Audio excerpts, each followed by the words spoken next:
one person, 3 people, 5 people, 10 people, 12 people. We're like, what the fuck? Like, there's people on this website we've been putting up and working on for so long. There's actually people looking at this thing. I cried. I just couldn't in that moment. Yeah.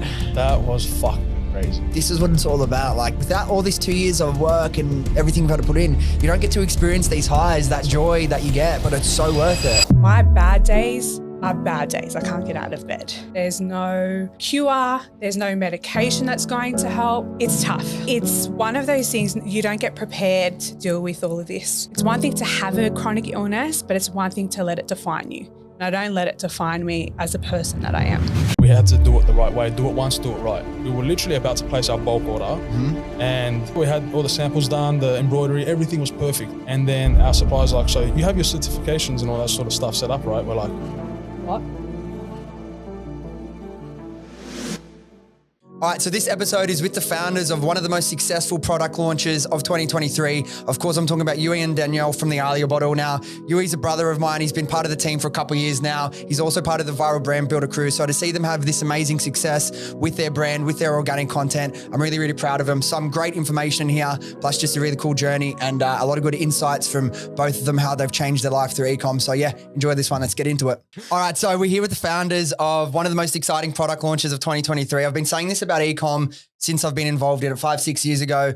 Every year it seems like we're in like the Australian Ecom bubble. There's 2 or 3, maybe 4 brands, depending on the year, that really kick off and pop and do something unique and fun and really, you know, establish themselves as a really cool brand that a lot of people know of. You guys are definitely one of that, absolutely killing it with the Ailia Bottle. If you guys listening spend any time on TikTok, I'm sure you would have seen the hilarious, crazy videos documenting the journey about their brand and their life in general. So we're going to get into all of that, get to know you two a little bit more. It's actually not the first time that Youi's been on the podcast. Believe it or not. Believe it or not, there's a very deep in the archives, unreleased episode there. But their first podcast talking about Ailia Bottle. And I've said it before, like, I think the best thing about this podcast is, yeah, we get the opportunity to have, you know, like the episode we just dropped, $100 million CEO, founders of massive brands. But the most exciting part is, like, most people listening are in the position where they're, you know, working on their dream or they're thinking of ideas and they're right in the thick of it. You guys are right there. You are watching essentially your life change in front of your eyes. So it's a very exciting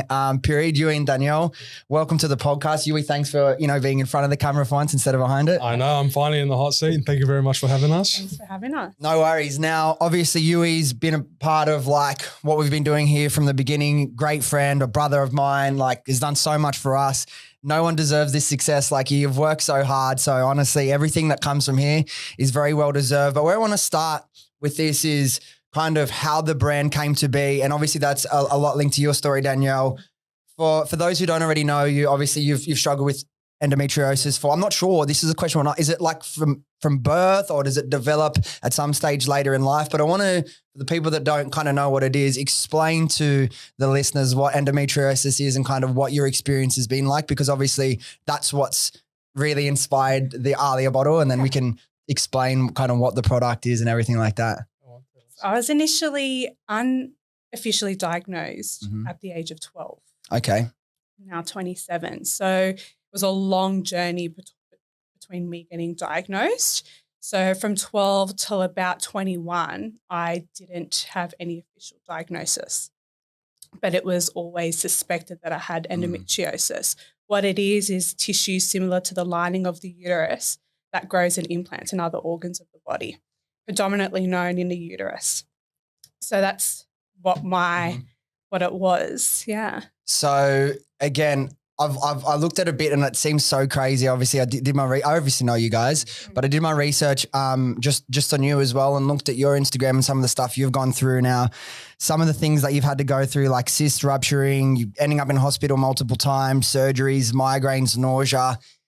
Talk to me about what the symptoms are like on a bad day for someone with endo. And is yours like an extreme example, a moderate example? How would you kind of explain like how your experience with endo has been? So it goes in stages, but the stage of endometriosis from 1 to 4 doesn't correlate with pain or symptoms. Okay. So I could be a stage 4 and have no symptoms at all, or I can be a stage 4 and be bedridden. For me, unfortunately, it was always on the higher end of the scale. So I do have stage 4. I have it in my bowel, my bladder, and all around my uterus, my fallopian tubes and everywhere else. So my bad days are bad days. I can't get out of bed. So I'd be vomiting, sick, and I'd be screaming. I can't move. It's very debilitating. So going through that from a young age, no one really prepares you for a life ahead of you with chronic pain. There's no rule book. There's no cure. There's no medication that's going to help. You know, from a very young age, you put on very strong pain relief medication, but that doesn't necessarily mean that's the end all be all and that's the fix to everything, you know. And that's why we resort to a lot of hospital visits and everything else. And that doesn't go to say they help you there either. It's very tough. How many times, I don't even know if it's something you can keep track of, but let's say in the last like 2-3 years since you've kind of been working on the idea and you two have been together, how many hospital trips do you think you've had to do together? How many do you reckon? Over 20. 20 hospital trips. Yeah. Wow, that's mental. So that's you're experiencing those sorts of pain now. Kind of to link it back to the brand, Ailia Bottle, electric hot water bottle. Now, as someone with endo, you'd been living, I guess, obsessed with hot water bottles for your whole life.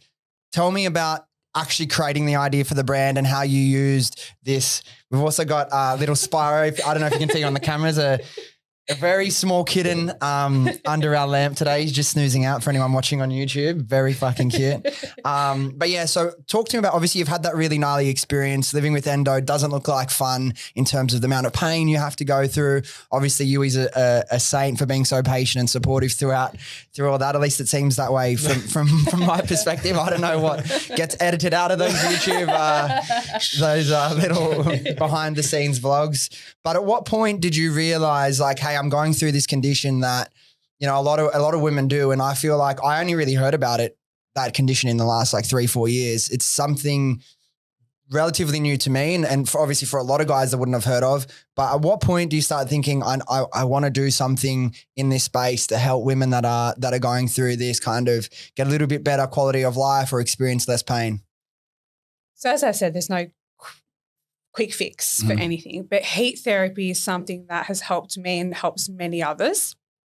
So I think I had a bit of a drive because I always used to help people around me that suffered with pain and discomfort just by talking. I never really had anything. And then when Youi came into the picture, he needed Bro, I was sick and tired of these fucking kettles, these hot water bottles and all this sort of shit. I think we had like maybe 4 at his house. I had like 10 at my house, everywhere, in my car, work, didn't matter where it was. And I'd call him on my way, hey, get the kettle done. Yeah. You know, to fill it up. And so it was something that I wanted to, it was an idea that came from that. Really. Yeah, we knew there had to be a better way. Yeah. So now, obviously this is like jumping forward a little bit in terms of the journey but I just want to know, like, so from that point, obviously I know the behind the scenes a little bit more than most people. Obviously there was a big lag between, you know, okay, you figuring out you want to do something until finally getting to launch. But and then this is kind of linked to what we'll get into a lot. Obviously you guys have absolutely killed it with organic content, particularly TikTok. I want to chat about all that. But didn't that kind of whole TikTok journey start with just you doing a few videos, talking like to your people about it before there was even an idea for Ailia Bottle? Yeah. What inspired you to start putting out content around that back then? I think it was, I wanted to put our relationship out there a little bit because we have a very fun, bubbly relationship. But I also wanted to know, because I used to get girls message me on Instagram, my personal Instagram, how does your boyfriend deal with your chronic illness? So that was, for me, it's hard because you don't, as a woman, you feel less than when you're going through things like this. So finding someone that loves you for who you are is very important. And I think that's where it stemmed from, is the relationship stuff on TikTok.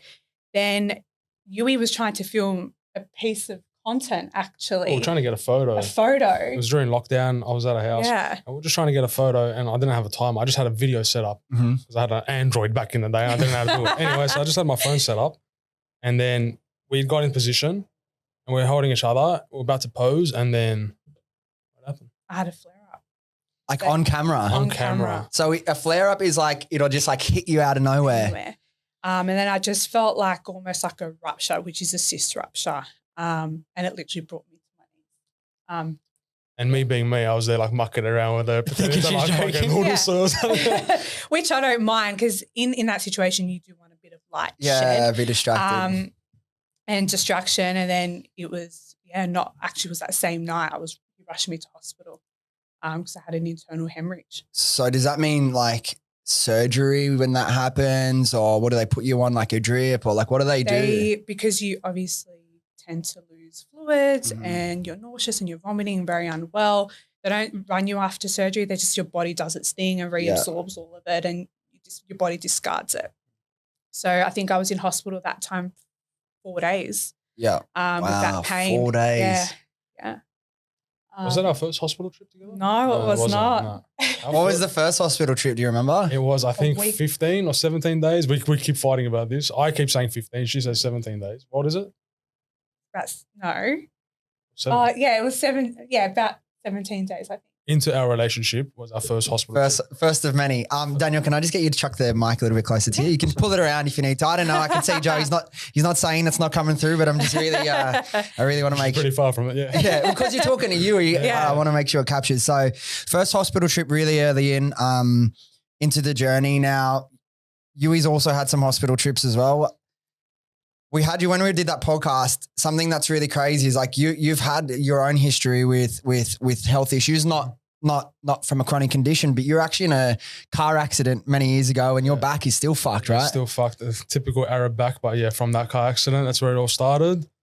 And yeah, man, it's just so crazy. Like I love people like having a bit of adversity, and because it's so easy to let your adversity define you, but like using that as an opportunity, as a platform to launch something, and like really like use that to inspire you as fuel, right? To kind of move ahead and do something. But I want to know the mentality. I'm very grateful. I've never experienced anything like that. But for me, outside looking in, someone who, so many hospital visits, flare-ups, you never know when it's going to come.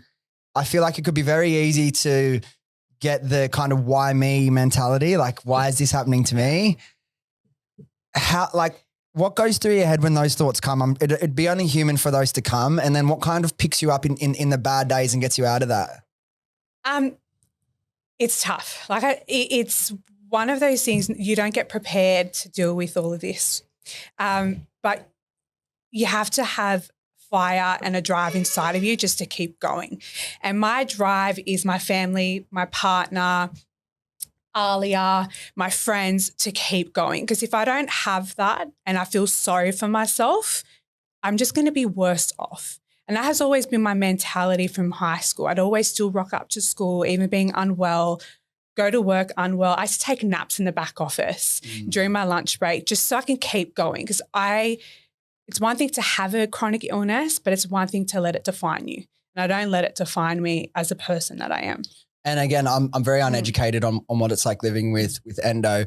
As you start to get like older, does the symptoms kind of settle down a little bit, or it's so unpredictable? So unpredictable. Wow. So I've had 5 surgeries and just booked in my 6th.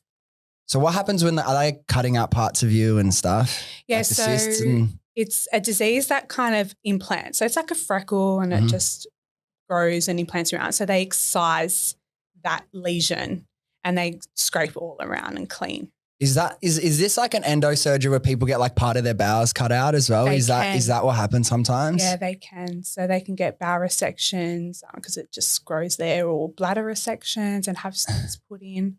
So I have I'm actually getting a stent put in my bladder next to me. And that you think that'll help? Like that's something that can. It's very catch-22. You just never know. You never know. Yeah. Now, in terms of like getting back on to kind of like how this turned into a business and that journey, talk to me about the early days. Like when did you get the idea? How did it come up? And then where do you go from there? Because a lot of people like finding the right product to launch their first brand is like one of the trickiest parts. People can go and look for years and years and years. And if they don't have any sort of like decisiveness, then they'll just never start something. But where did that seed start for like what would actually become Ailia? Well, for us, it wasn't even trying to start a business or anything like that. It was literally, I was just tired of using these hot water bottles. There had to be something different. And we were looking online trying to see if anybody had anything special, anything out there. We were testing this one product where it was like a chemical sort of based product. And then you had a clicker in it and then it would instantly heat up. So it was like So like those when you go to the snow and you click those, like and you crush instantly it those gets hot. things. And I'm Yeah, like, yeah. that's mad. Like if Danielle sits there and tells me, oh, like I need the heat now, I can just click it and then it's done. But then the problem with that was you need to boil it afterwards to reset it. Oh, you know? really? And we're like, fuck, well, obviously we'll do what we got to do. Yeah, yeah. And then from there, I don't even know what happened. What even happened from there? Research. It was constant research. I think a lot of research goes into trying to find the right product. Yeah, it was just trying to find different things, heat packs, water bottles. And then from there, I think that was at around the time when Danielle was starting to go a bit viral on TikTok, and we're doing the TikTok live. You were going live like every single day, right? Almost. Yeah. What were you, there was nothing to do in lockdown. So this is in like, what were you doing? Like, what were you talking about on lives? Was it about endo? Was it just random? Like anything? Everything and anything. But it was going more down that path. People were asking and the relationship and how did I deal with it? How did she tell me? And all that sort of stuff. Like people, what they were DMing her, they were even coming on live and asking that sort of stuff.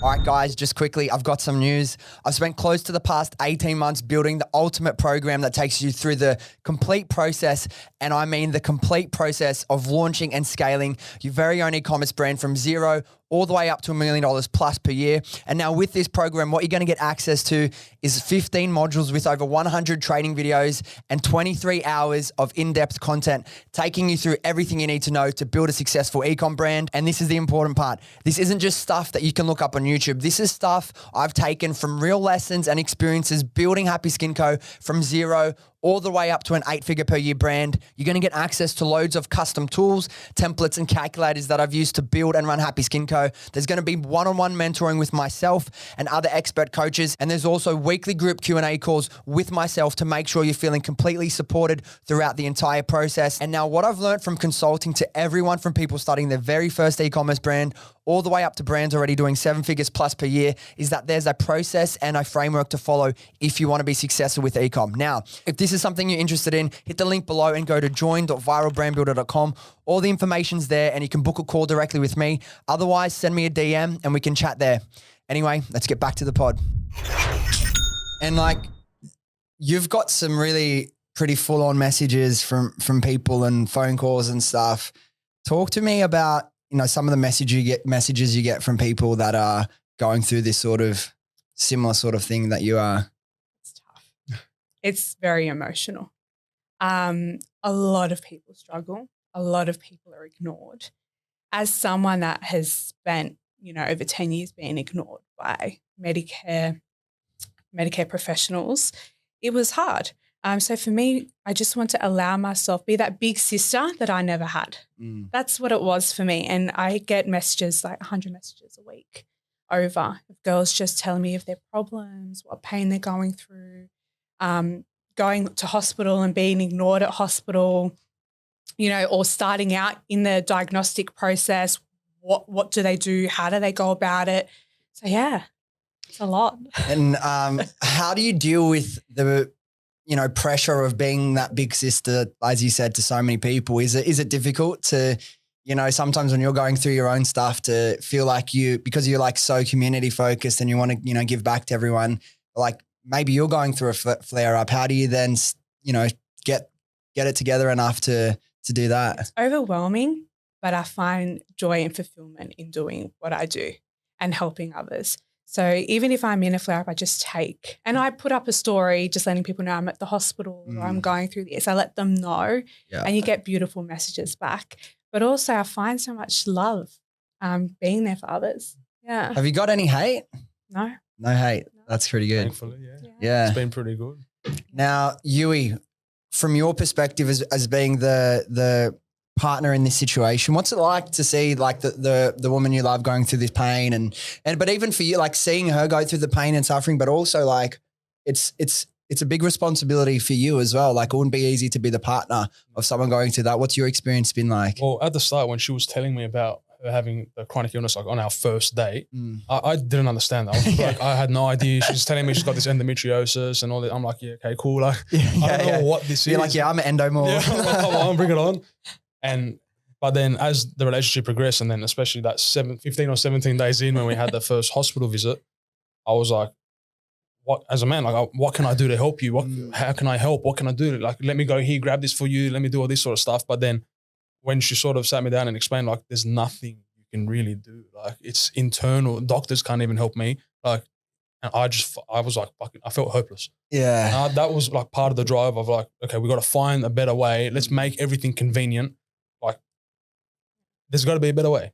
So, yeah, I don't know. Because like that's that classic man thing where like your partner will tell you a problem and you feel like your like male brain just like goes into like problem solving. But sometimes it's not even about that. It's just about being there and supporting them. That's right. But that feeling of hopelessness, yeah, that's the difficult thing. Like, I don't know, obviously you're not a doctor, Danielle, but is there anything that you think like in the space you've spoken about people being ignored by the hospital system and Medicare and all that, like, is there anything that you think could be done better to, apart from obviously products like this to help manage symptoms, but is there anything you think that can be done to help? I think our doctors need to be more informed.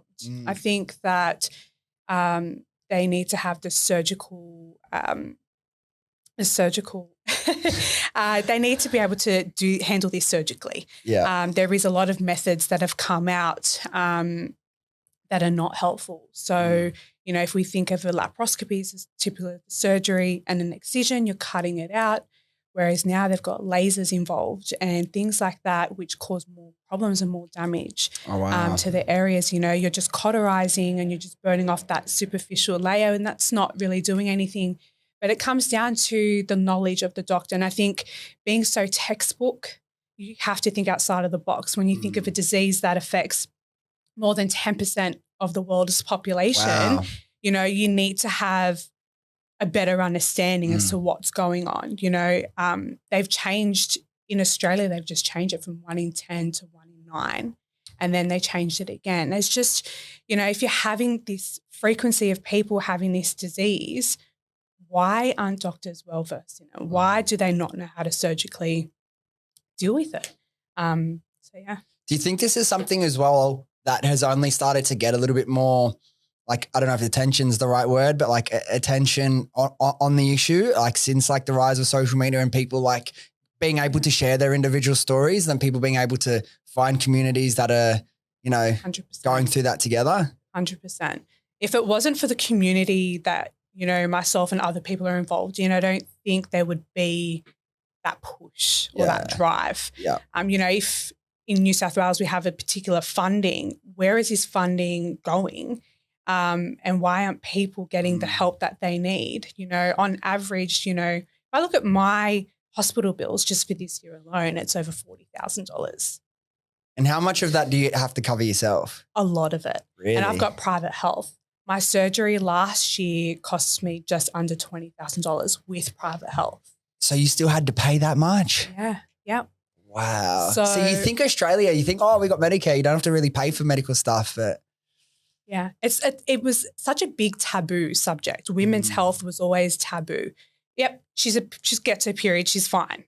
It's just a heavy period, it's fine. It's just period pain. No, it's way beyond that. Actually, we had someone comment on one of the posts on TikTok saying, well, how do you know that generations of women with period pain isn't normal? And it's like, because if it affects your daily life, then that's not normal. Yeah. Maybe like the one day you get all the cramping, all that sort of stuff, but not for 7 days. Yeah. How would you describe, again, to a guy, how would you just describe the difference between, like, just so it's clear for the people out there that, you know, want to throw around kind of off the cuff smart ass comments. How would you explain the difference between like, you know, bad cramps for like a day or two versus like proper endo pain? Couldn't tell you. I've been going through it since 12 years old. I couldn't tell you. So you've had this sort of thing since like you developed your period. Wow. Yeah. Couldn't tell you. From such a young age, I couldn't do my ATAR in year 12 because of that. Yeah. Because I spent so much time in hospital and out of school that they said, we can't give you your ATAR. Yeah. What was it like for your parents seeing you go through that throughout school? It was hard for them. Mum had a similar background, but it was after she got married and had kids. So I felt a little bit alone because I didn't have many people to go to, and Mum was kind of a little bit in denial. She didn't want to see her daughter go through this. So it was hard for her to go through it. But socially, that was tough. Yeah. That was tough. Did you feel like you missed out on like many experiences when you're in high school, excursions, camps, that sort of stuff? Yeah. So even when I would go, I'd get picked up. Yeah, it was tough. It was growing up was tough because you could explain something to someone, but they weren't going to understand. And then you'll go to sick bay and they would fill up the rubber hot water bottles with tap water, warm tap water. And then I'd just call mum, like, Mum, I can't do it. You have to pick me up. Yeah. Or I'd call mum while I'm in the toilets. I'd leave class and just lay in the toilet floor vomiting because of the pain. pain. It's just that bad. In terms of like living with this condition, I know that it's shaped your whole life clearly, but how would you say it's shaped you and defined you? Like, how would you put that into words? Love this question. I'm more wiser and I understand my body and I understand myself in ways that I never thought were possible. I have the desire to always help and be there for others. It's just shaped me in such a beautiful way. I don't know. It's really, I don't ever let it define me. And I actually saw a holistic doctor the other week and she goes, what do you do when you go through these flare-ups? And I said, I just go about my day. She goes, wow, you're the first person that has ever come in here and said that. Yeah, we see both of you in hospital, still laptops out, doing work from the hospital. Still working or still at work or, still doing things. Like I can't. Chronic illness is above my head. It's what I suffer with, but it's not who I am as a person. Yeah, yeah. But even like so you can go one of two ways when you have a bit of adversity in your life. You can let it like cripple you in terms of like let it define who you are, let it affect your confidence, let it affect your self-worth, or you can really be like, no, fuck this. Like I don't care. I'm going to, do whatever I want to do with my life regardless of this. And if I have to experience some pain along the way, that's just part of the journey. Now, obviously it's born out this, which could be another life-defining moment. It seems very much like it's very exciting when you're launching a business and you put out a video and it goes fucking millions and millions of views and then you start seeing the cha-chings come through. Now, well, I want to get to that day, like launching and all the pre-orders, but talk to me about that gap. We spoke about, it took you about 2 years between idea and actually launching. Talk to me about some of the challenges and roadblocks that kind of delayed you or you had to overcome along the way. Because we have all day. We have all day. Well, because this is so like you're around me enough to see the conversations I have with people. The research phase and the pre-launch phase, so many people don't get past that because of these challenges, roadblocks. They give up. It's too hard. I can't be bothered. This fear of failure kicks in, and they're like, I don't really want, like, if I commit to it and fail, then I've really failed. But if I don't really try, then I can you have that little out to yourself. But then you're only costing yourself the shot at the life you really want. So talk to me about those 2 years, some of the things you had to overcome. Well, there was a lot of things, obviously, but perfecting the product, trying to find what was going to work well.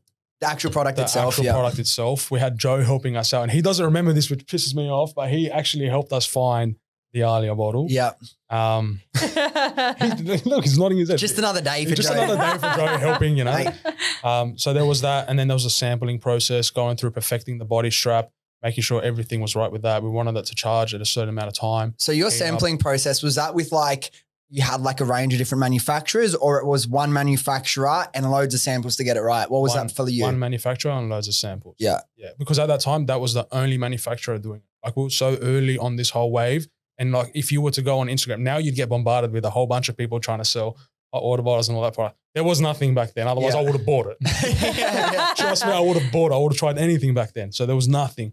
So that was one part. So what were the things that you had to try and like overcome about the product? Like, what do you have to get right? The strap was one thing. The strap, definitely one thing, because it was bulging too much and it was like a different design and it was sagging too much and we couldn't get the Velcro to strap secure enough. And there's just all these little tedious things. Were your manufacturer like doing their heads in? Because I know like they don't love this perfectionism. Yeah, they would have been doing their heads in. Like, it's fine. It's fine. We're like, it's not. So did they do all the changes for you? Like in the end? Yeah. Oh, especially we're dealing with them for over 2 years. Yeah. At this point. At that point, I'm sure that like these guys aren't even going to place an order. Like they see it all the time. Yeah.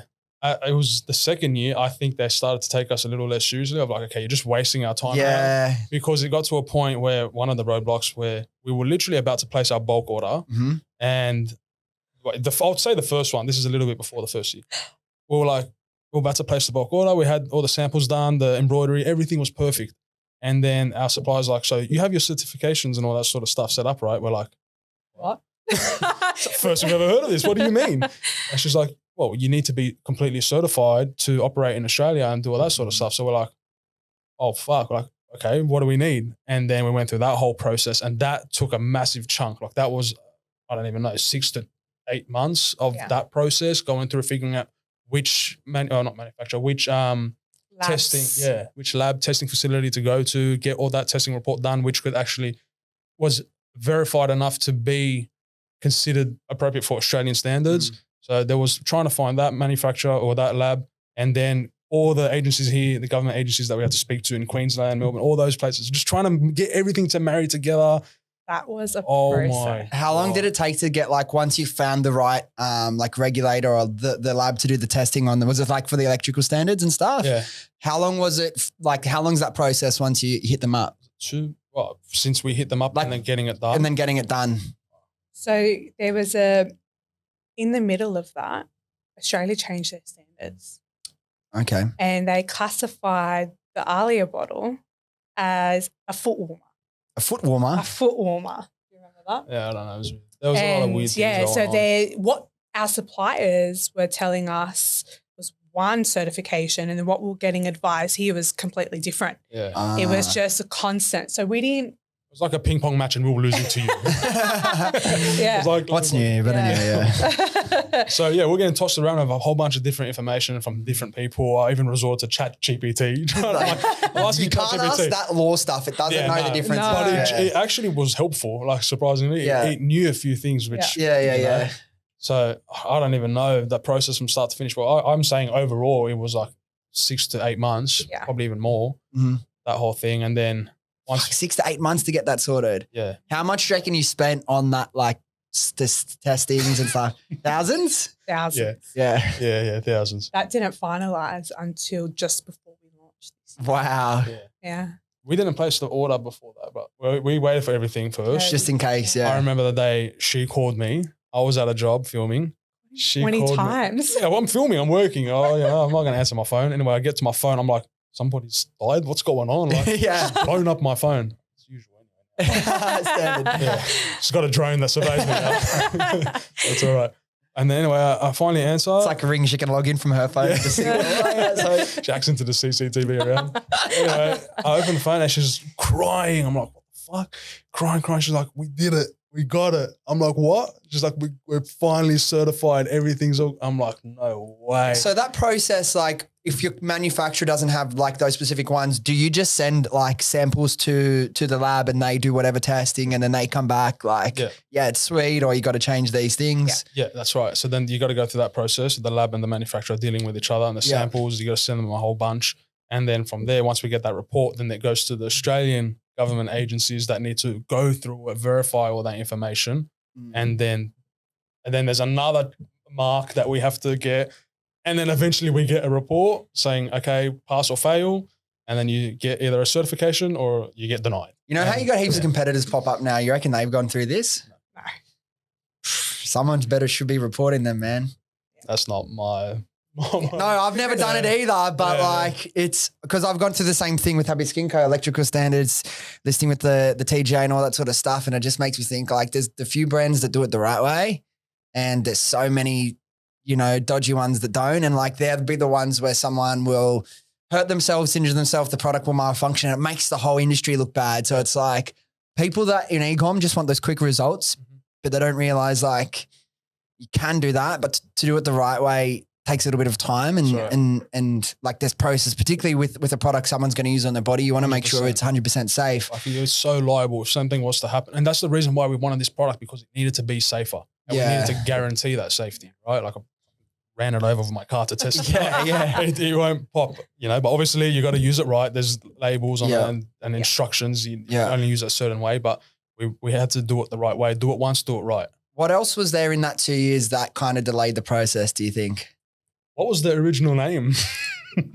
Oh yeah, that was another one of the. So there was a talking to because you got pretty close, like down the process of all your branding and naming. And was there any samples printed with that old name? Yeah. So we had the first variant of logos and all that sort of design work. Yeah, and then We decided to change it. we wanted to make the branding more bold and more powerful. You know, the name originally was Adira, and Adira meant strong, Noble and powerful. that's You know, cool. and Danielle really fell in love with that name. Yeah. You know, she really wanted to represent that, especially because people suffering with endometriosis and any chronic illness, that's what they are. Yeah. You know, they're warriors, they're strong.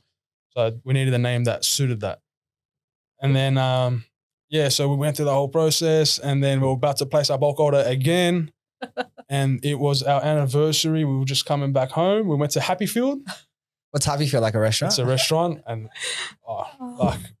we were not happy there. Not So because of food. how did you find out? Like what? Like I don't even know. so what? Obviously, like what was it? Did you do like a trademark search, or what? What kind of made you realize you had to change your name? It was at the start. You were just scrolling on Instagram, and I don't know what made you go and start searching the name a lot more harder. Yeah, it was. I don't know what it was in that moment. I had a dream. That's what it was. I had the dream the night before that someone took the logo, the exact same font, color, and everything. So we went out for breakfast, and I was like, I need to look into this further. Started scrolling on Instagram, found a place in India that sells like briefs and underwear and all that sort of stuff, and for women's hygiene. I was like, I saw the logo, and it was the exact same font.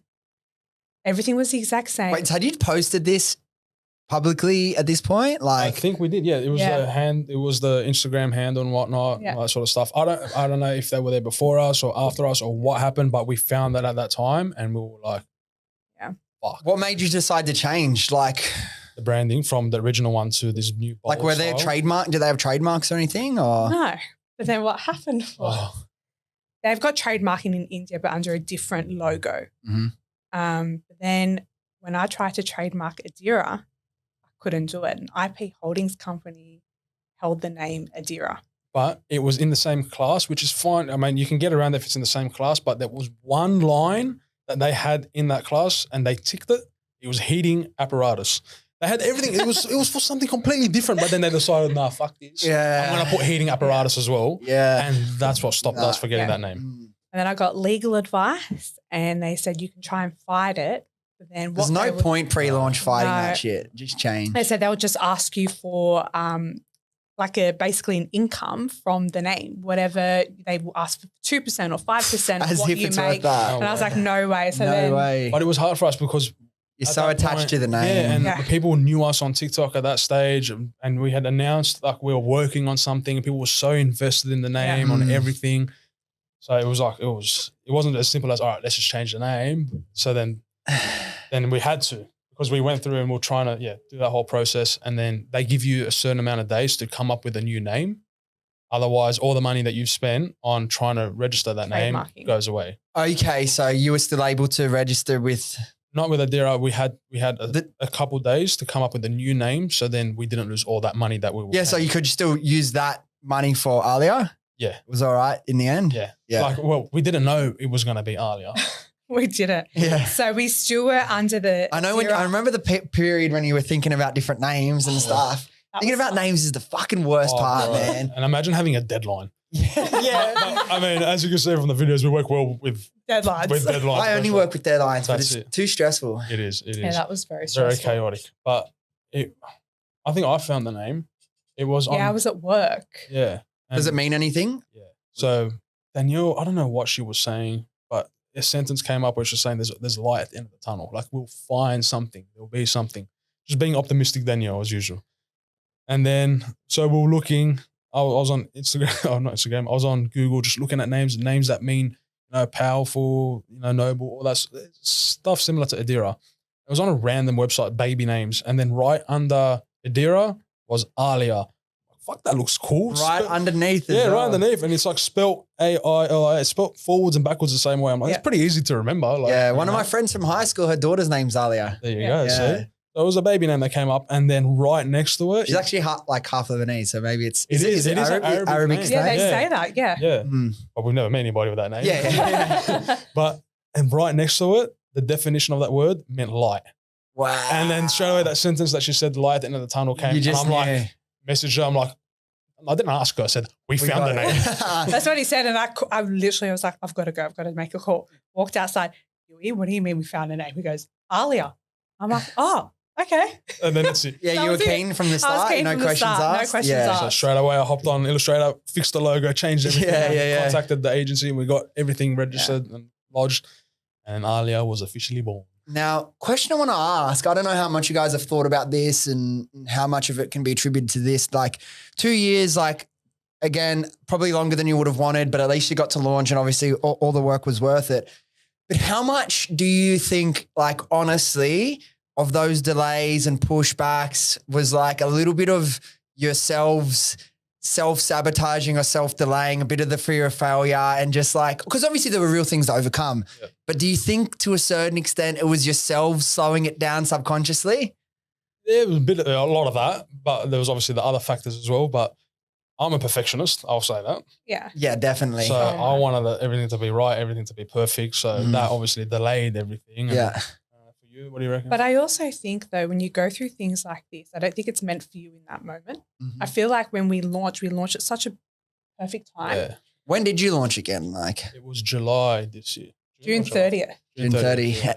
Bloody EO fees, right? End of financial year. That was the day we launched. We're supposed to go to church. I had my training for being a godfather or something like that. Yeah. And I was telling Danielle, listen, we're going to have to launch.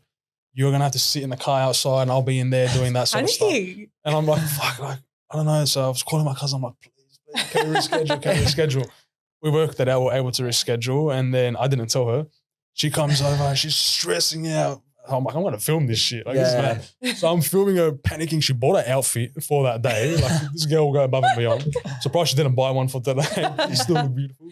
Thank you. And then what happened? Then I surprised her. I'm like, we're not going anymore. We're here for the launch. What went into the launch? Now, you guys have been speaking about it for how long? Like on your socials before?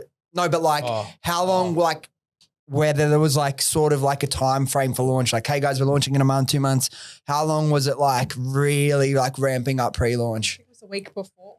Yeah, we really were like, let's just hold off as much as we can. And then until it was a week away. And then just tell them, listen, it's coming. What was the content you guys were posting in that, like, you know, a few months beforehand? Like, because everyone was really keen for the launch. You guys have done great in terms of like documenting that journey in your own unique way and this is like one of the best pieces of advice when I'm listening. Like they can look at what you guys do and like they can try and replicate. But the thing is like, you need to do it in your own way with your own personality, be open and honest and raw. You can't copy other people's style because they'll see through it. Exactly. So like being able to do that and just fucking act almost like the camera's not there is a skill in of itself. 100%. But what sort of stuff were you posting? Like still working on it? Like what's the content that you can, because lots of people are working on their businesses and they'll realize the power of TikTok and organic content because of brands like yourself and other brands that we've even had on this podcast. But what can you be talking about and what were you talking about in that pre-launch period?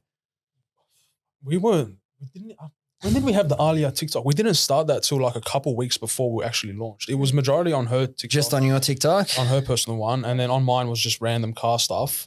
But we didn't really ramp up or do anything until... Or SodaStream stuff. Coles. Bloody racist Coles. Far out Coles. Get your act together. I think it was just Instagram, really. But it was more because the Ailia Instagram is more educational. Mm-hmm. But I think it was, through the followers that I had on Instagram at the time, the word was just getting around. Yeah. So we're just building that email list. Mm-hmm. So how are you getting emails? So we just had a link, like a MailChimp website temp set up. And then from the start, we had that. So over a year and a half where we announced it, that was there and we're collecting emails. We didn't collect that many. It was like 150. Were you like talking, like saying to people, hey, you know, put your email in? Or? Only on live. Okay. Only on live when people were asking, oh, how can I find out? Where can we, know when this is going to come out? And we were just saying, go to the link, and you'll find it and you sign up and we'll let you know when we're ready. Yeah. We were telling people coming soon from the start. Right? There's poor people waiting. And we still had some of those people from the start following us till then, and we gifted them Ailia bottles and stuff. Yeah. And at what point did your like audience know what the actual product was? Did they know before it launched that it was a electric hot water bottle, or what point did you announce exactly what the product was? Yeah, they knew of it, but they didn't know of it to any sort of like crazy extent. Like we weren't really showing it. Our thing was just vlogging the process. We thought that was it. We didn't want to be like those big companies on TikTok trying to push product or do anything. Like we didn't want that. We were like, this is awesome. You know, we get to start this brand together. You know, we're dealing with this chronic illness together. People love that story. We're building these things. So let's just show that side. Before, like obviously you guys go viral almost every time you post now. But pre-launch, what was the content that kind of tended to perform best in terms of views and popping off? Like, It was a couple stuff. a couple of stuff? It's a couple stuff that works. All the lovey-dovey shit. Yeah. She was I just love posting it. She just posted on TikTok and sent me the video, and then the first video on your personal, and he had like 11K. We're like, what the? So you didn't even like, this was no Youi Films crazy edits or anything? This was the Danielle Wehbe, bro. She's got more views than I ever got on. Like I've been doing this for years. So what was the first like coupley video like you posted? What were you doing? Like just like a random like? It's just literally a compilation of photos. Is that it? Yeah, just like that's Snapchat stuff that she would film, or I'd film of us, and she would just chop it up together and post it with like a cute song. How was that for you? Like posting that sort of stuff, was it a bit awkward for you at the start? Yeah, I was like, what the fuck is this, bro? Like, I know a lot of guys that would get awkward doing that stuff. Like, you're showing me like, you know, being the soft side of me. I'm wearing your pajamas as a joke in the house. And she's posted me on. As a joke, he says. As a joke. It was very comfortable. It was as a joke, all right?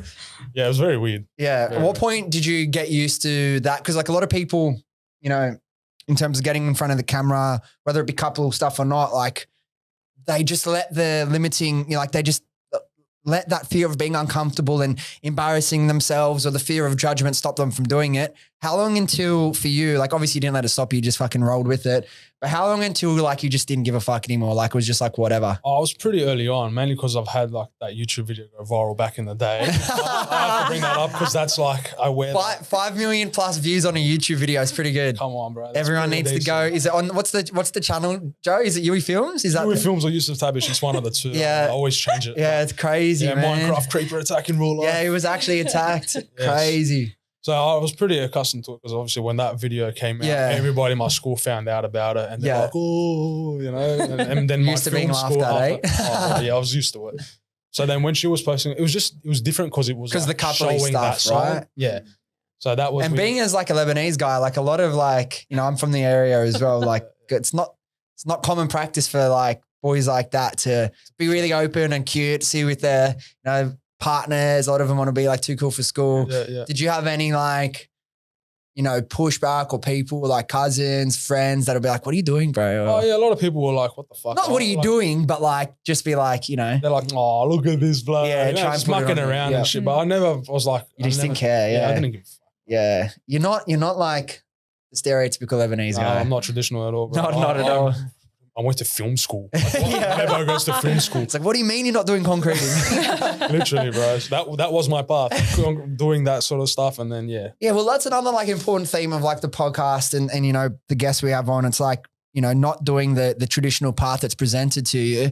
At what point did you realize you're not going to go down that, you're not going to get a trade or you're not going to be an engineer, a lawyer or anything like that? I remember the specific conversation I had with my auntie one day after school. I was walking home, used to catch the bus and walk home and walk past the house. So I went in that one day and I was speaking to my auntie like, oh, my dad's telling me, you know, you got to go into construction. All her sons are in construction. With that back of yours, no way. Right, you no wouldn't have chance. lasted I mean, a back week. then I was all right. So I was sweet. I was just stubborn. But yeah, I'm like I don't really want to, you know, do this. Because my dad's there telling me, listen, you get into construction, you make it in that, and then afterwards you can follow your passion, do all that because you will have all the money from construction to do whatever you want. Yeah, but then you've just traded the best years of your life. Exactly my point. So then she was like, listen, all my sons doing it. They, you know, they had their own passions. They still do it on the side, but like, construction is their main thing now. So is That this like your consumes them. dad's sister? No, my dad's brother's wife. Okay, yeah. So yeah. my auntie from that side. Yeah. So then she told me that and I was like, yeah, man, like I just needed that one person to give me that confidence and say, nah, you know what? You can do what you want. So you're in high school at that point? I was in or? high school. I was in like a around year 10 or year 9. Because when did you know you were going to go to film school? Like, was that you decided kind of around that period? Were you already doing like YouTube stuff or? Oh, well, when did I find out? I was in year 10 when I applied and I got accepted straight away. Like there was an interview process. Did you finish year 12 or did you? I finished. I wanted to get out, but you had to be 18 to get into the film school. Well. So I was like, well, okay, well, I'll just stick around. And I was doing YouTube and doing that sort of stuff back then. What did your parents say? Because obviously traditionally Lebanese families are quite traditional. Like were they cool with it or was there a little bit of resistance at the start? My dad didn't understand that at the start. He's like, what are you doing? But then he was also like, listen, I've seen, like you do your YouTube videos, you do all that sort of stuff. I can't convince you otherwise. If you say you're going to do it, you're going to do it. Yeah. You know, and as hard-headed as my dad is, he sort of understood and he let me do my thing. And then I'm like, that just gave me all the more drive to like want to prove, no, I can do this and I will make tenfold from what construction does doing this. Yeah. I wasn't completely right, but yeah. Getting close, getting a lot closer. Yeah. Getting a lot closer now. Now, that launch you got to both be home for, which was helpful, I'm sure. What went into like the launch? Like how did you're launching the product, you've got all these like followers, you've got people that have been following, you got a bit of an email list. How did you actually hype up the launch? What happened on launch day? What did you post? That sort of thing. Oh my God, what happened on launch day? Chaos. Danielle was at work on launch day during the day. So I was at home making sure everything was all good with the website, just making sure everything was all sweet. And then from there, building out the email, sign up form. So there was like 150 people at that point, you think? Yeah, 150, 160 people in the email list. And then I had the email blast ready to go, scheduled it, sent it out and realized it went all to junk. Everybody's one went to junk. A few people received it, but majority of it went to junk. So I was like, plan B. I went through, downloaded the list and I emailed every single person individually. One by one. Did you still hit junk much or did it go through? It went through, thankfully. I don't know how or what made a difference. I think because of like when you use Klaviyo, there's actually a thing in the back end that you can do. Don't worry, I figured it out. But so no, it didn't go to junk when I was sending them out from the actual email because that had worked through it. We've been testing out emails, like sending to myself. So you're kind of like warming up that email. Yeah.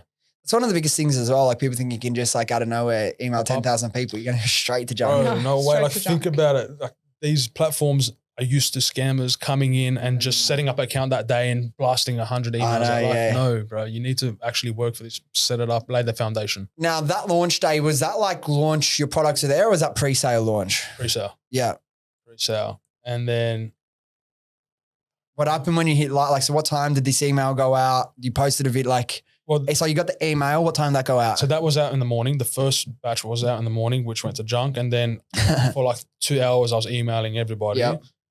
And we were sending out a password and saying the website is going to go live at 7 p.m. so you can use the password and access it.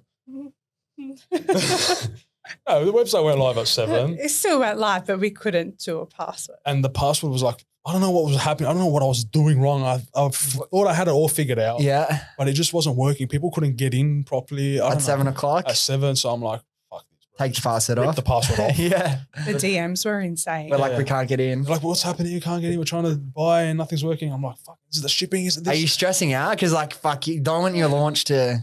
You should see the footage. Like the video that we posted is one thing, but the actual footage. Fuck, bro. If I put that out, we'd probably get banned from how much shit. Like, what's going on? But yeah, we took the password off, and so people can just go in, and then it was like 1 person, 3 people, 5 people, 10 people, 12 people. We're like, what the fuck? Like, there's people on this website we've been putting up and working on for so long. There's actually people looking at this thing. Yeah. Like, and even though you get all these views on TikTok back then, which wasn't as much as what's happening now, thankfully, or whatever, thank God for now.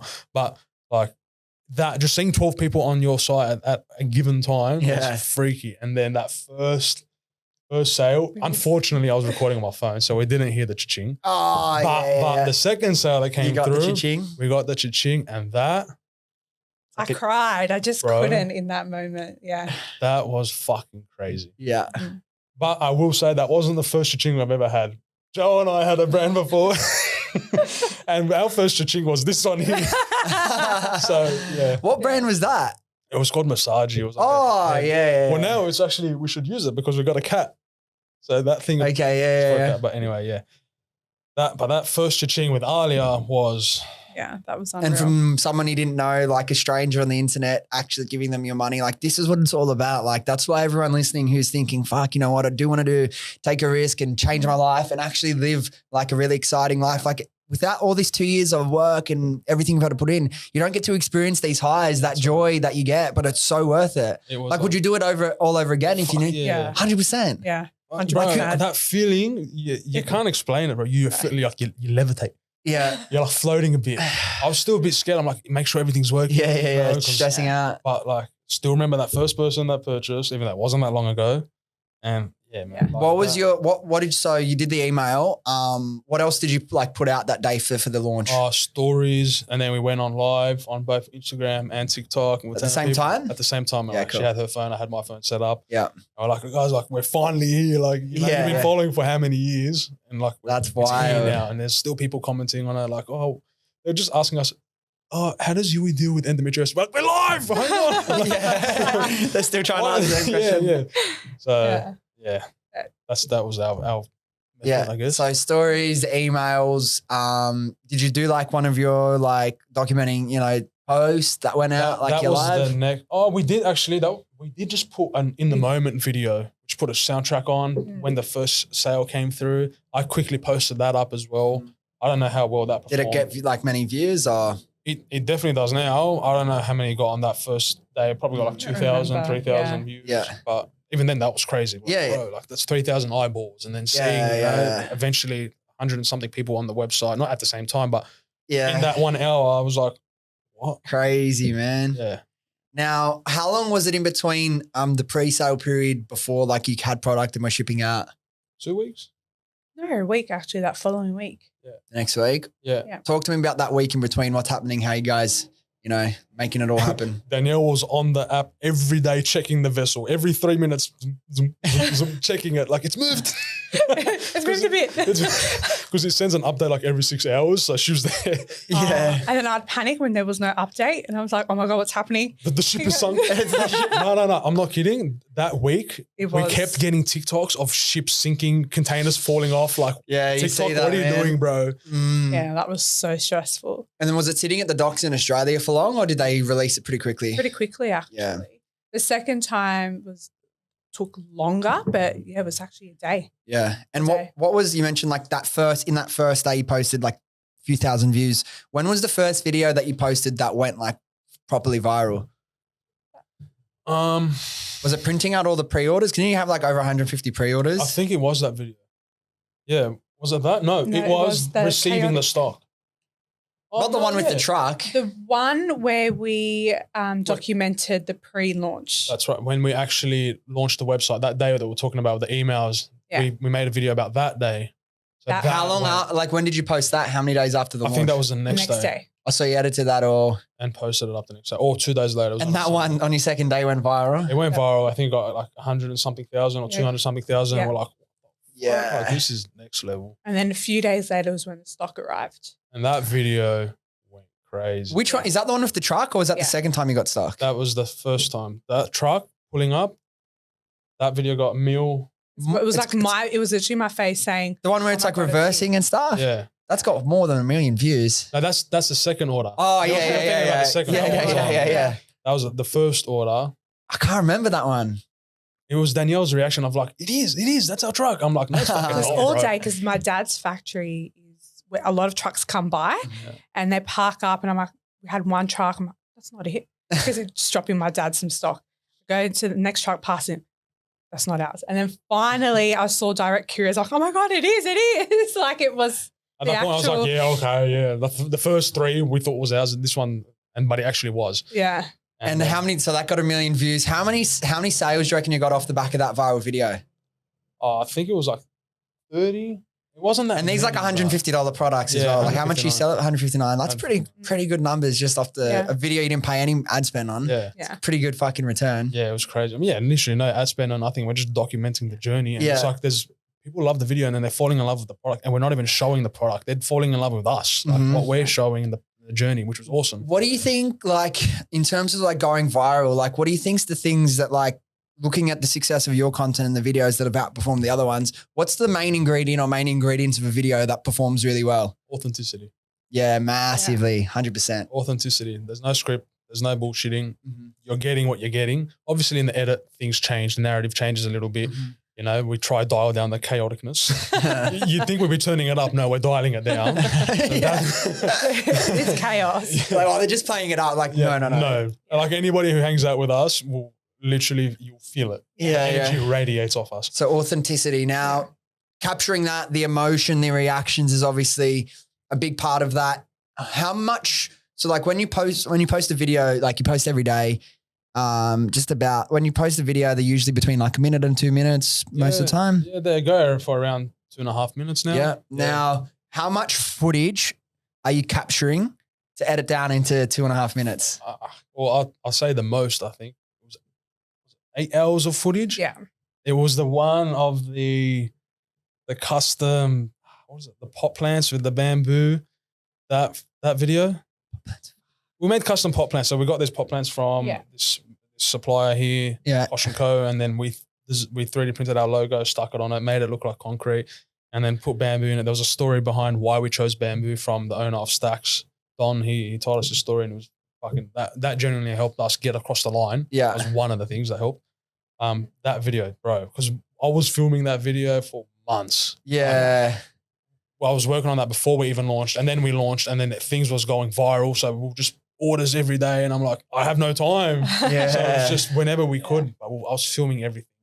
So that was probably the hardest one. But genuinely. And how long to edit? If there's 8 hours of footage into 2.5 minutes. You don't want to know. Like a day or two. And I mean, like. And are you on CapCut on your phone editing all this? All on my phone. I don't put it on my computer. How's your neck, man? Like, gone. Gets smashed. Yeah, mate, the Ailia Bottle helps out. So it takes crazy. A lot of hours of footage, hours of editing, but I'm getting better. What about a standard one? For like people listening that think, fuck, there's no way I can film for 8 hours and edit for a day. But like 30 minutes now. 30 minutes to edit a video or 30 minutes of 30 footage. minutes of footage. And then like, because the way I do it is, because I've been editing videos for a long time, it's a little secret, and the easiest way to edit is, so I dump all the footage in the timeline. I cut out what I want to create the story. Get rid of all the shit bits that I don't need. Yeah. And then I do a second pass. I do it in passes. The second bit, I come in and I get rid of any ums, ifs, buts, dead spaces. So I tidy it up. And then from there, I will bring in a soundtrack. And then the edit changes to that. And it fits with the music. And then from there, it goes into like doing any zoom ins, punch ins, all that sort of stuff to make it more engaging. And then the captions. Wow, that's actually quite similar to Joe's. Joe must have taught you everything he knows about editing. Joe taught me everything I need to know about that. Now, so like logistically, like just to capture the content, people can get in their own head and think it's too hard. Like, so what would you recommend for people trying to start out? Because like you've just killed it so much with organic content. I want people to be able to take this themselves. So if you're just doing any task, like what? Get a tripod for your phone, $20, $30 off Amazon, and just document it. Obviously, we've all seen you taping your phone to the roof to get different angles. It's just about like, how do you set up? You just got to think whatever you're doing, get a cool angle. Just put the camera there. Don't forget the camera's there. So work with the camera. Make sure you're rotating a little bit so the camera can see what you're doing. Don't cover it. And then just every couple, like time lapse it. Just film everything, bro. Just film everything and then work with it later. That's my See, that's in terms of like me doing content, that's the biggest thing for me. I'm so busy, got to do a million things. I feel like I don't have time. But realistically, it probably would take me like an extra minute each set to set up. That's it. You just move the camera. It's that. But I feel like, that's why I've got Joe and I've got you. Makes it easy. A lot of people don't have the resources to be able to pay someone to do that as well. But not even like, that's not even necessarily better. Like some of the best stuff that works is just someone filming themselves and then it's all in the edit, right? It's like, but are you telling a story in these videos? Like, are you like trying to tell a story or is it just legit documenting whatever's happening? I mean, the day ends up being a story because it's like, there's always a beginning, middle and end. Yeah. It ends up like, okay, Danielle's just rocked up to my house. We're going to start getting everything prepared. Something's going to go wrong. Because it always happens. Something's going to be chaotic. Or just capture the chaos. We'll sit down, we'll start eating, or emails will come through. So we're doing customer service, and then, or a manufacturer will hit us up with like these issues, and we're trying to sort that out with like samples because we're always working on something. And then it's like all of a sudden 3 hours is flying by, and we're like, bro, we've got to get these orders out. So then there's the chaos. Yeah. And then printing out the orders, packing them, and fucking getting them to the post office. Now we're doing pickups every now and again. Oh, you got the pickups now. First pickup on Monday. Big boys. Yes. The pickups. We should have done that. What a with relief. Nah, but it's good content. Yeah, it is good content. Good Plus, running. everybody loves the postman. How far are you guys from the post office? Depending on Who drives? for everybody else, it's around 10 minutes. Yeah. For us, it's 2 because we take a helicopter. Yeah. Now, in terms of like a little bit of like tactical stuff in terms of like posting and going viral on TikTok, what's some of the other little like things you've learned? So obviously you post at what time each day? You try and be consistent, post the same time every day? Yeah, we try to post it around lunchtime. That's just what's happened. Like naturally, when we first started, I was just posting whenever. Like that launch day, that video, it was 8 p.m. by then when I just posted that video. Oh, wow. Yeah. You know, so then it just happened where I started figuring out like, okay, I'm posted 3 videos in a row at 12 p.m. on a Monday, on a Wednesday or a Friday or a Sunday. And then those videos would do well. I'm like, okay, well, I'm just going to stick with that. Yeah. Like, okay, if it ain't broke, don't fix it. Yeah. It could be the content, it could be the algorithm, the timing and whatnot. But I mean, I think it's majority content. But Yeah. we just stuck with those times. Yeah. Like if it's not broke, don't fix it. Yeah. Keep And it like up. other little things as well, like you just posted something before we started recording. Yeah. There was a misspelling. You're like, I'm not editing it. Like Yeah. once it's live, I'm not touching it. I'll Yeah. leave it, yeah. Is there any other little tactical things that you've kind of picked up along the way that? Well, for us, when we first started posting, I don't know, TikTok was prompting us to add like a title. It was always saying add a description, add a description. It doesn't do that now, but we're like, okay, if TikTok is saying for us to do this, it wants it, so give it what it wants. So we would just title it something like a hook or just a brief description of what the day, is going Did to you happen. found that helped? Yeah. Helped. Yeah. Really? Because then when, as a viewer, you click on the video, you can see at the top bar what it's trending for. A lot of ours just come up as Ailia Bottle because now it's trending, but some other ones would be like couples or photo shoot or something like that. And, that obviously would perform well on TikTok. So, Now, like if we look at the like pillars of the content that performs best, we've obviously got the coupley stuff. We've got like the packing orders and like printing labels. Obviously that always does well. What other like sort of videos kind of really perform well, do you think? the girl math video. Girl math The video. girl math video. Or me doing that presentation of the highly offensive ad. What's that one? I've just made it's like a compilation of clips of all that sort of stuff. And that was the video that I had. I ran over the Ailia Bottle. Yeah, that one. Yeah. So, but I done it was like an ad, but it was like, Ailia Bottle's the best motherfucking hot water bottle in the world. It's like this AI voice screaming at you. And then I presented that to her like, it's going to be the best video. It's going to go viral. I'm going to run this as an ad. Obviously, you can't run it as an ad, but How did it go? on TikTok, it went well. People loved it. They wanted to see the full version, and people were like, if I saw this ad, I would buy it. So, It was good. Yeah. So it's just doing funny shit. It's just, funny stuff. And then hopping on trends like that, taping the video, taping the camera to the ceiling, trying to be early on those sort of trends, but make it about the business. Like keep it in that niche, We're not doing it and then just dancing for no reason. Like people want to see us pack orders. All right, cool. What's a different way we can show this? Let's hop on the trend and pack orders, You're getting the same content in a different. And so where do you do your research? Obviously, I'm assuming you spend a lot of time on TikTok. Yeah. Oh man, when the video's uploading, it's taking time. So you're just there scrolling, ingesting. And so what's your process of getting inspiration? Like obviously to jump on a trend, you need to see it. Like, do you have any tactics or process you do for research, inspiration? Then do you write your ideas down in your notes on an Excel sheet? How do you kind of do that? We used to write a whole bunch of ideas out. We haven't executed on a single one of them because everything's just been natural. It's like, okay, we've seen this style, do it. Yeah. Like Danielle would just be like, okay, listen, we're filming a video. I don't want you to know. Just set up the phones and then just enjoy the ride. Yeah. And then it would be the girl math video, or it would be fucking, me setting up the phones, setting up the projector, editing that video and presenting it to her. It's just, okay, got the idea, just execute it. Because it's so easy for us now, I have the background in videography and all that sort of stuff. So I'm always filming. Yeah. I can easily edit, but the videos aren't like these crazy things. Like anybody can do them. You know what I mean?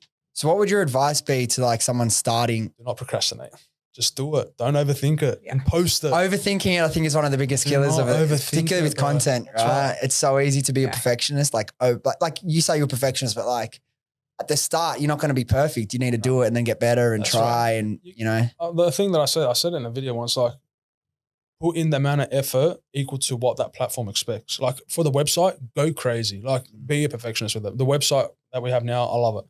I'm very proud of it. We've done well with it. The product photos, everything. Like that's where I spent hours and hours and hours on But with the TikToks, we don't spend that much time. We try not to. It just takes time, but don't put in too much effort. Just keep it raw. What would you say has been the most exciting day of this journey so far? What do you think? I think it was when we sold out. Yeah. When we sold out and then those orders still just coming in.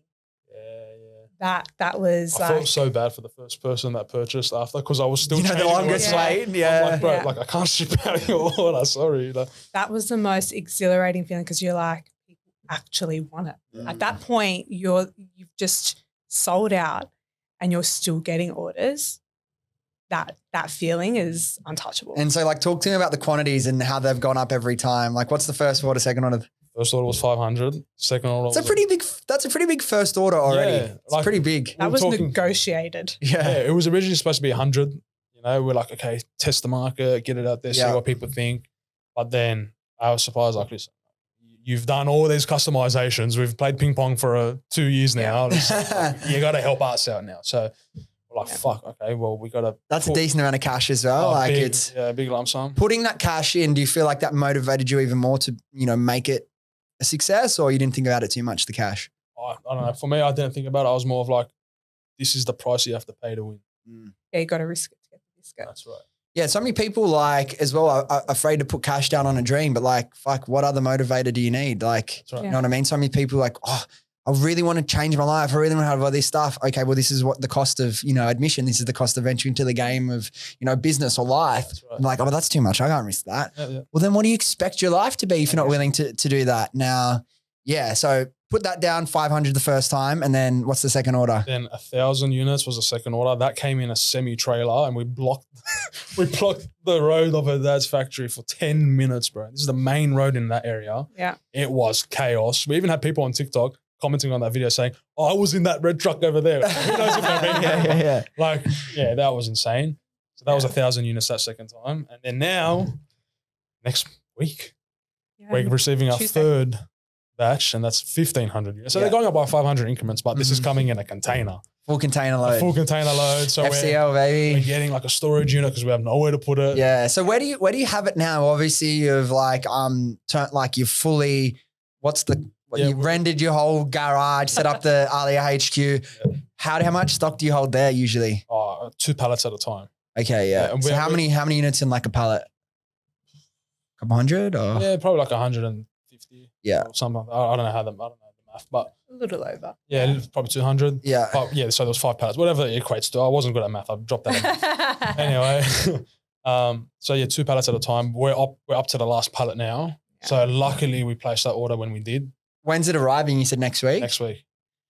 Yeah. Ready for the content for that one? Ready for the content. And let's just say, fingers crossed, hopefully there's nothing with the body straps this time around. Oh, yeah. So talk to me about that issue as well. This is the things that people, did you post that publicly? I'm sure. We did, yeah. You did? Not straight away. Most of the time people don't show this stuff, but like this is another thing that people don't realize, like you have to go through at the start. There's going to be little issues, QC. Yeah. So it wasn't like a big issue in terms of the product itself, but all the straps were wrinkled. Just the body strap. It was the way it was packaged. So we specifically had a way of packaging it where it wouldn't overflow or origami. It's like an art. Yeah. Anyway, so it needed to be the bottle on the bottom, the body strap folded in half, the bottom placed down, the charger laid in, and then folded over.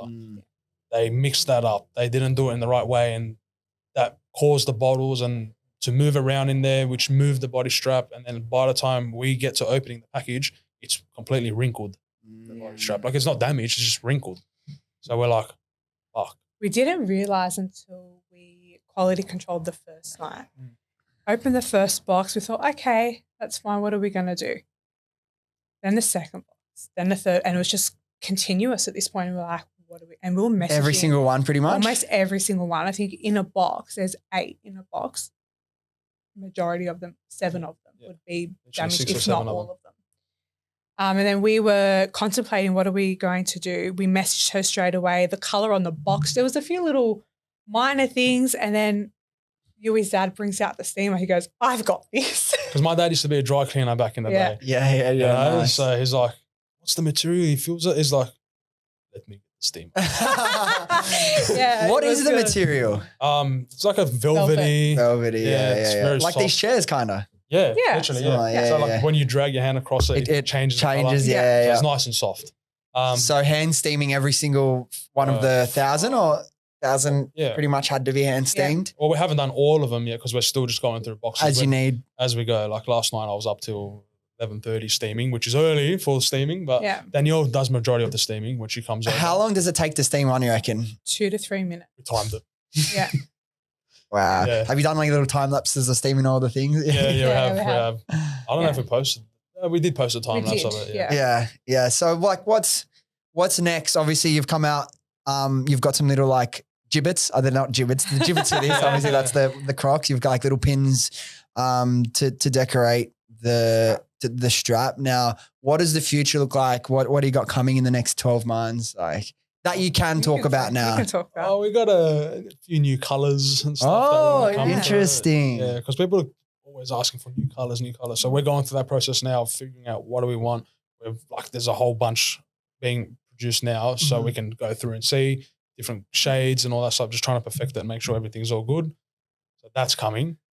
So with adding a new color, is that like a big MOQ or? Yeah. Huge. But we're trying to see what we can do. Because you want them to be exclusive, I find. Yeah, like limited edition, like straps and stuff. That's cool. For special occasions and stuff. Yeah. So what was that? You were looking at each other. What were you going to say or potentially say? I don't know. What were you going to say? There's a lot. There's a lot. There's a lot. We're in the process of changing some charges.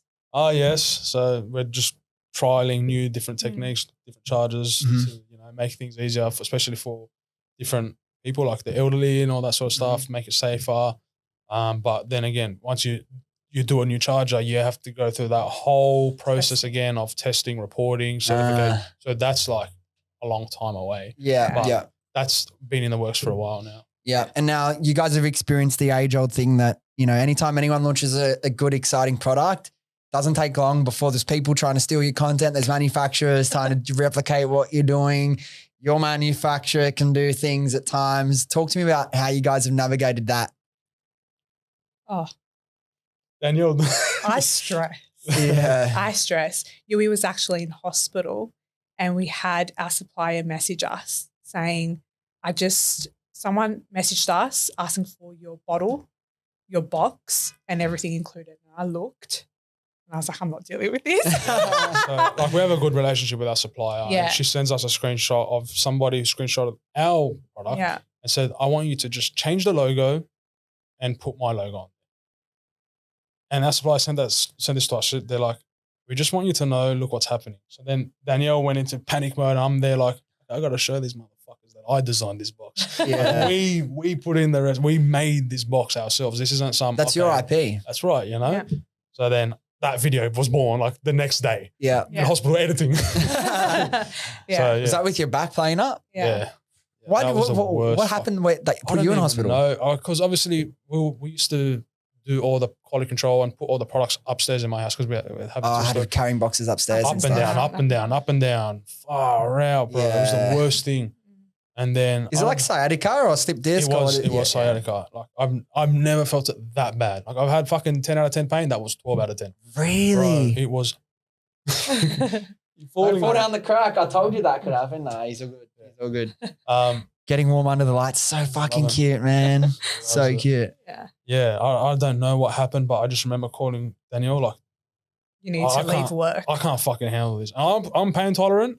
What sort of pain? Is it like a burning pain? Is it like a sharp pain, a stinging? It was like a cramp mixed with hell. Like where in your back and your leg? Where does it come through? My leg. It was like pulsating on my glute, everything. It was just shooting down my left leg. It was numb. It was tensing. I felt like my leg was twisting like that. My back was like, I could feel my heartbeat in my lower back.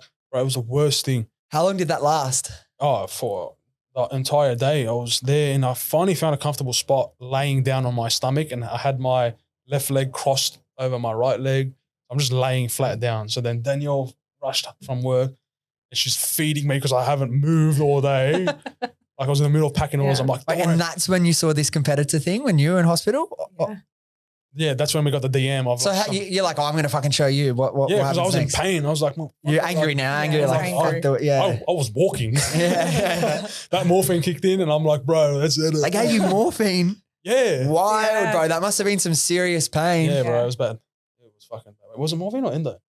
Endone's pretty heavy anyway, I don't yeah. know, bro, but I was with the fairies. Yeah, probably endone. Yeah, it was Morphine, endo, I've not never- morphine. No, endo. It was endo. Yeah, Sorry, but mate. endone makes some people, I remember when my granddad was on endo, make him loopy, like he'd like seen fairies and stuff. I was with the fairies, bro. Yeah. I was in that So when he moment. saw that message, it was like, oh, yeah. Yeah, like when it rains, it pours. I huh? was in the boxing ring with that person. Yeah. So what do you, just what, like this, again, like I've been through it so many times is, you know, how much effort and time do you want to put into this? But what did you guys do? What was your plan? Did you do anything? Did you just, with that person trying to copy. yeah, like, Oh what no, can you it do? was just more of like, okay, we got to let people know.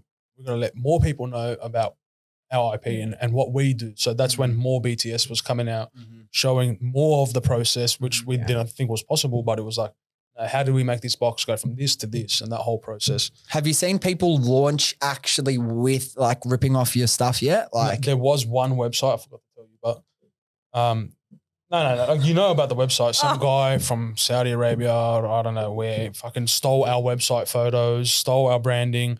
The only way I found out is because I went on Google, and I always go on Google and search up Ailia Bottle on different accounts so I can see how far do we rank, and we're always number one. yeah. But another website came up. I'm like, what the fuck is this? Who's this guy? Like, I'm ready to go. You know, I clicked on it, and yeah, he'd ripped our photos, photoshopped out our logo, and he was trying to sell the Ailia Bottle, saying people he had stock. It was just scamming. Scamming, yeah. And then, but because he copied all the copy on our website, he left Ailia Bottle there. That's why I was able to find it. Anyway, I told Danielle about it. I wasn't going to tell her because I'm like, she's going to fucking shoot somebody, bro. I drafted a cease and desist letter straight away, and then I'm like, oh, I don't have legal grounds.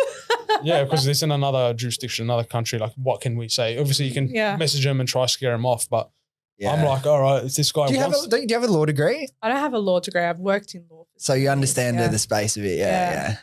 Anyway, long story short, I found out who it was.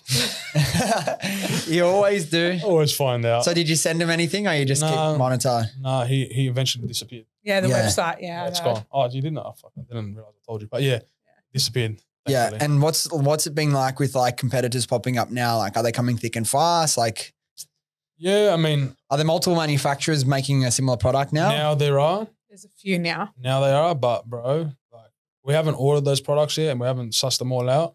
But there's no way for the price that they're trying to charge, it's at the level of quality. Nice. Like, I would not drive over it with my car on those products. I would not fucking trust it. With your AMG? Fake AMG. Fake AMG. Yeah, dude, we had exactly the same thing with like Happy Skin Co. I'm like, yeah, dude, we can sell for $99 too if we want, but we're going to be paying a third cost price. You know what that means? It's going to be a shit product. That's right. Yeah. These ones, I'm telling you, they won't last. Like they'll be around for 3 months, 6 months, maybe make a little bit of money, and then they'll fucking fail because everyone will be asking for their money back. There'll be, you know, people raising cases against them and injuries and whatnot. So yeah, don't worry about it. Like my best advice for that would be ignore them as much as you can. Yeah. And I got caught into it, sucked into it as well, spent too much money on lawyers fighting them, even got some settlements out of some of them, but still, like, considering how much money we spent on lawyers and the time, it wasn't worth even the ones that we got settlements out of, you know what I mean? Just if they're copying you, they're always one step behind. So just keep innovating, keep doing your own thing, and they'll never be able to replicate what you do as good anyway. Yeah. So just fuck it. Now, last couple questions before we wrap up. I wanted to talk to you about what it's like, obviously being in business with your partner. What's that been like for you guys? Has it been easy? Has there been some hard parts about it? How would you explain that? Oh, it's definitely a roller coaster, but I wouldn't do it with anybody else. Like that fucking battle that we go through every day is like you're entering the arena with your partner, and it's like, you know, she's ride or die. Yeah. So like we're going nuts. But yeah, we have our little moments, you know, little friendly fire every now and again. Yeah. Classic, yeah. But it's just hard, I guess, to mix. Yeah, I think it's hard to separate business and life. Like, You know, It becomes all the same thing when you're really in this. Yeah. Anyway. Danielle loves checking her emails while we're out at dinner. Yep. Like, bro, chill. Let's just don't worry about that fire. We'll be fire brigade tomorrow. Today we're just Danielle and But I Youi think on a it's day. hard, like sometimes it's hard to switch off. And then you're like that Yeah, of sometimes course. where he's like, I've got to edit this video, and then he'll jump on CapCut in the middle of us Dinner as well. in the middle of dinner, or us having like a nice chat or something. And it's just like, we need to sometimes kind of separate the both. What's your favorite part about working with each other? I think relationships in general, it's never 50-50. So I pick up where he leaves off and he does the same with me. So I think that's the good thing. So I could be having a really off day and then he picks up, like I could be 80%, he picks up the remainder or vice versa. So I think that's the exciting thing because you just never know. Every day is a different day. He could be fiery because he hasn't eaten yet and he's trying to steam or do something. And then I might be fiery because I've driven 45 minutes and I was there the night before and I'm just exhausted and you never know. You never know. I think that was crazy. I didn't realize you lived so far away from each other. Yeah, bro. 45 minutes each way. Yeah. Really got to put in the hard yards, right? Yeah, that's it. Yeah, no, so, we'll wrap up. One last question though, in terms of like, obviously you guys have had a really fast start. Like you've had some good success, runs on the board early. What does 2024 look like for you guys? Like how are you going to start to scale and grow? Like first of all, you're already doing so well with organic content. How do you increase the output that's doing? And then what other channels are you? Well, I think 2024 we'll have a new HQ.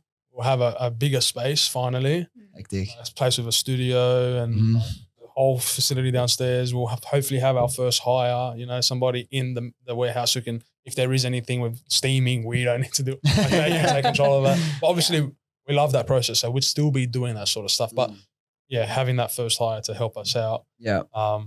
Content wise, I don't know, just keep give it the content kick it needs. That's right. Give it to hook viewers in and keep them engaged.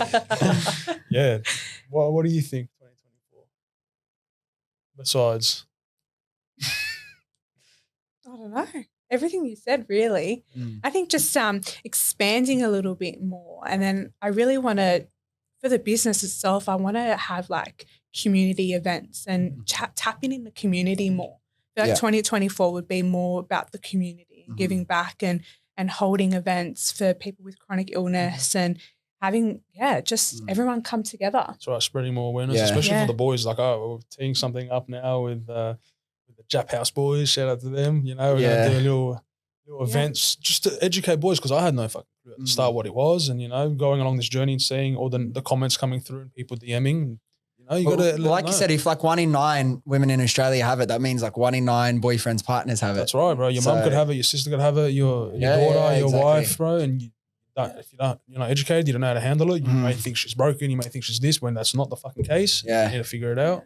Go through it. It's exciting, man. It's got a big year ahead. I feel obviously you guys are part of like the Viral Brand Builder crew from the beginning. So it's going to be exciting as well to start scaling the ad side as well. Obviously you've got such a great foundation in terms of what we can achieve with that once we really start scaling ads even more. And obviously you've got to a pretty good point with ads already, profitable this early in, doing really well. Big things coming for 2024. So let people know that are listening where they can either find yourselves in some of this chaotic couple content or Ailia Bottle itself. Yeah, so TikTok on Ailia Bottle, Instagram Ailia Bottle, Danielle's personal Instagram. Danielle Wehbe. DM her there if you have any questions, or boys if you have any questions, DM me. Youi Tabbiche on Instagram. There we go. Yeah, and if you're on YouTube, type in Youi Films. What's the game? It's called Ailia Bottle. We'll leave it at that. Anyway, all right. Thanks so much. You guys are the best. Thank you. Excited for a big 2024. No worries. All right, guys, thank you so much for listening. If you enjoyed this episode or you got something out of it, do yourself a favor, do me a favor, do your friends a favor and share this with them and they can come along on this journey with us. Thanks again and I'll see you next time.